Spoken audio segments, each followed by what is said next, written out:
Greetings and blessings on this Wednesday, Hump Day, June the 29th. I'm Pastor Carrie, and just take an opportunity most Wednesdays to share a little about just what I think is part of God's heart, what I believe is part of God's heart. And especially for those of us who may be filled with doubts or questions about faith, for those who have been maybe scandalized or hurt by the church and but still have a longing to know God and maybe Jesus and Spirit.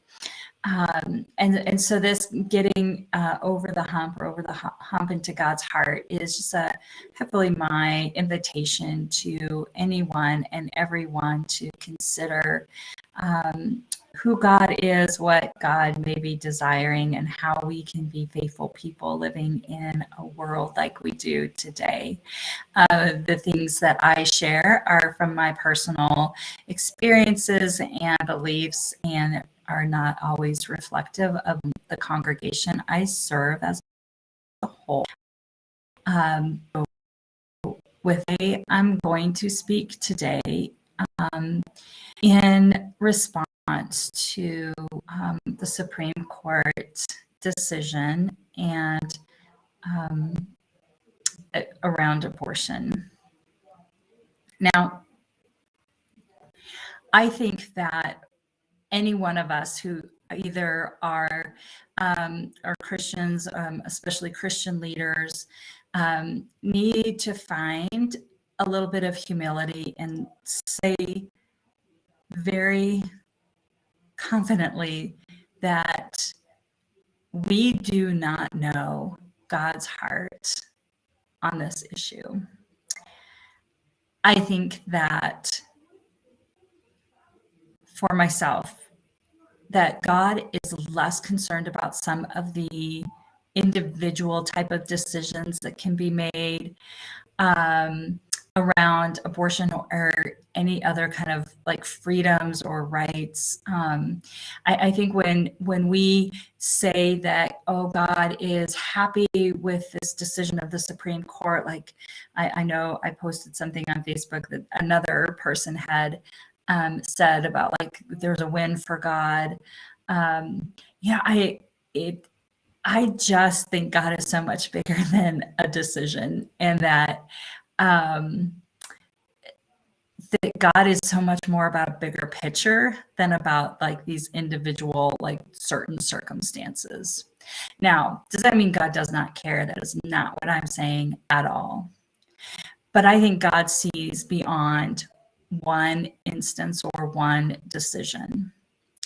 What I believe about God, God's heart, God's desire for humanity is that we love one another, that we do not seek to do harm to one another, that we would follow the commandment that God's Son Jesus gives to us that says, love the Lord your God with all your heart, soul, mind, and strength, and love your neighbor as yourself. I think about this in terms of my own kind of spiritual heritage as a United Methodist, and how John Wesley said that, the three simple general rules of being a Christian is to always do good, never do harm, and stay in love with God. The topic of abortion and the law or constitution or our rights and all of that, all that goes with that, is not an easy topic for us to discuss in terms of do no harm or always do good. I mean, obviously, we can make the case that abortion harms, and we can make the case that not being able to receive a safe abortion will harm, right? And so there is no easy way to kind of resolve that, but there is resolution. Anything is possible, right? What I think God's heart is most broken about is how we treat each other when we talk about this subject. I think that the more and more people that are pushed off to the side with decisions like this, I think that's what God is maybe most heartbroken about, is the number of people, women, let's be honest, the number of women who will be even more marginalized than they already are. I think that God is far more concerned with how we are lifting up the poor, how we are engaged in relationship with people who think differently than us, who have made different choices than us, who have made choices we disagree with. I think God is far more concerned in those kinds of relationships than God is with any kind of Supreme Court ruling. God did not appoint those judges to be there, by the way. So to say, to link the two just really is baffling me. And so I think that, you know, a takeaway that we all could take from this decision this week, and as we contemplate, is just how are we loving our neighbor? How are we having conversations? And how are we engaged in finding kind and loving resolutions that really lift up everyone, taking all into consideration? How is it that we're willing to do the hard work of being in relationship with people? Other people and our land, the land that we live on.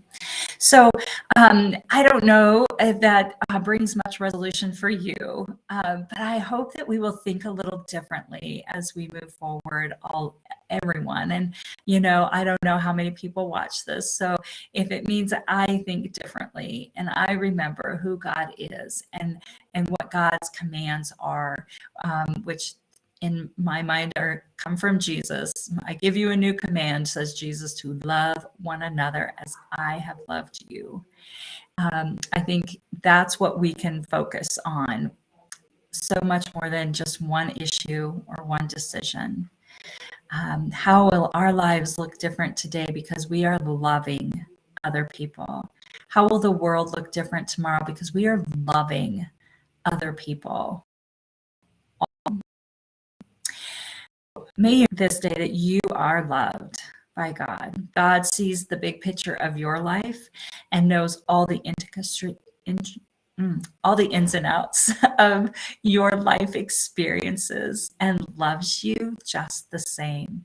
And that God desires for your life to be filled not only with love from God, but love that can be shared, that fills us beyond imagination.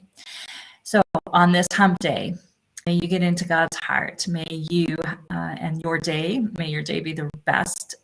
The rest of your day be the best of your day. I'm having a hard time putting together my sentences. And may you just know the blessings of God's love and grace as you extend love and grace to others. So we'll see you next time for getting over the hump and into God's heart.